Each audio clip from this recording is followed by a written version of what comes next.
Hey guys, like the Vike here, back for yet another Rust update video. Super sorry for missing last week.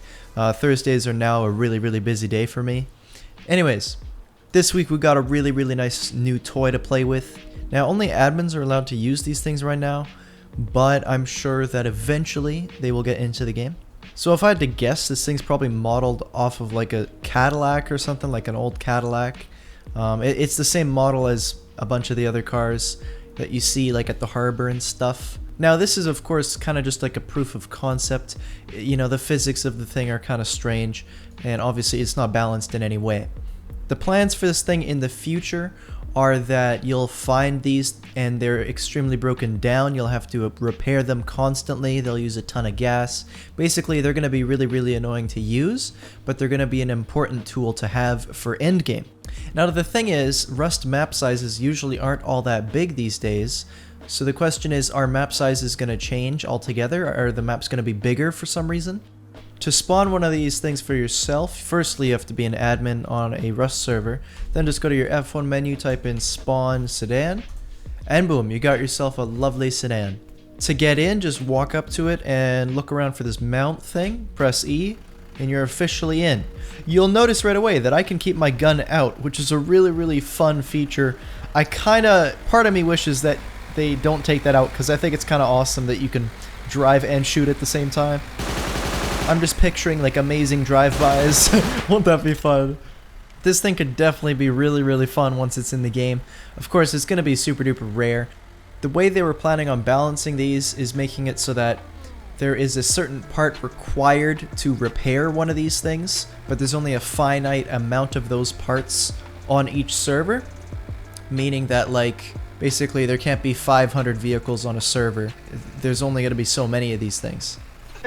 Hey boys. Oh my god. Oh my god. Stay back. I'm joking. What is this thing? It's a sedan, dude. Try it out. Oh. Go for it. Yeah, go it? for it. That's pretty cool, actually. Oh Wow. god. Look at the suspension. The wheels be bouncing. Oh god.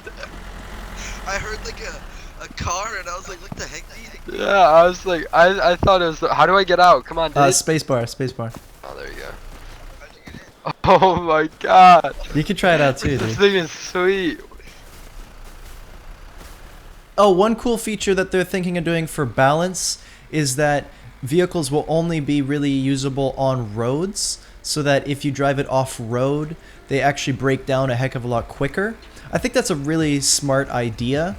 Now, one of the things I think about right away personally is going to be like, how can you trick these things out, you know? Like, can you imagine like throwing like an aftermarket like quad tipped exhaust, you know, like put a turbocharger in there? I don't know. We could go crazy, like add like a 50 cal to the top. I mean, they could go bonkers. It's up to the devs really, but it'd be kind of hilarious. Anyway, I have a feeling we aren't going to see these things in the actual game like vanilla for a very long time, but it's definitely a nice sneak peek. Oh, and of course, this is kind of a temporary model. So you can see some of the real concepts here of what the vehicles would potentially look like actually in the game. They look a lot more kind of handmade and kind of junky put together. I think that's much more fitting. They made a few changes to the roadmap on the website.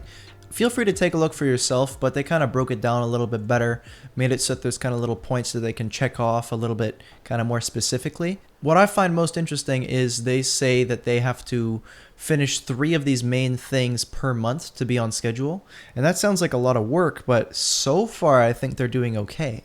Anyway, the link for that will be in the description. Feel free to take a look. The snow biome is going to be getting another nice upgrade soon. We're going to be getting frozen ice now instead of just water, and I believe that you'll now be able to actually walk to the icebergs. I would imagine you'll probably get really cold, but that definitely makes it a heck of a lot easier than right now where you have to build like random things in the middle of the ocean to get there. They also are kind of modifying icebergs so they're a little bit more kind of angled and not just kind of boxy as they are now. Definitely cool. I mean, I've always thought that the water is kind of underutilized. I would love to see boats. I would love to see like the water as an individual biome of its own, you know, have underwater loot and all that jazz. They could go crazy. Player models got improved a whole bunch, but they're still not actually in the game this week. But you can see here, like with the Asian model, it's looking a lot more human, I guess you could say. Last week it didn't quite look right. Overall, making great progress. I'm really excited to see. I mean, hopefully my character looks cool, I don't know. On the same note, player hair is still not quite there yet. I have a feeling they're going to kind of roll these out at the same time, so they'll wait until both are done. But you can see here they got a guy, he's got some hair. They're having difficulties now kind of making the hair work on all the different face shapes and sizes, so that it all looks correct. So that's probably going to take some time, but the thing they show here looks great. They also added a new option in graphics for grass shadows. Basically, with it off, the light isn't really accurate for the shadows. If you turn it on, you can see like there's the shadow of the grass from the angle of the sun, so it looks a little bit more realistic. Penumbra shadows are now a thing. If you don't know what those are, it's kind of the deterioration of light over distance. It makes more sense if you look at the visuals here. To me, it's really cool. I like fancy lighting, and this definitely looks awesome. It also makes a really big difference indoors. You can take a look here. It looks amazing. The shadows from the fences and stuff is looking really cool. Now, to activate this for yourself, all you have to do is set shadow quality to 2, and then you'll get the fancy new system. The new view models are making amazing progress, it sounds like. So previously, I had no idea, but they had 53 different view models for all the different weapons in the game. I believe you normally just have like one rig, and then you animate all the guns with one rig, but anyway, whatever. So that took apparently months to break down into just one proper rig, or at least only a couple. So now this means that we might actually see clothing and stuff soon. It's not rolled out yet though. I believe this will be added next week, but I don't expect to see like new clothing and all that jazz, just the new rigs. Chairs are now mountable. It's definitely a little odd to me. I mean, the way people are sitting is so like alien. Like, who sits like this, really? This is like perfect posture. This is never gonna happen, but it is a game. There's even a little animation you can see when you get up and sit down and stuff. It's quite beautiful, very impressive. Now you do get 100% comfort when you sit, you can see on my bottom right.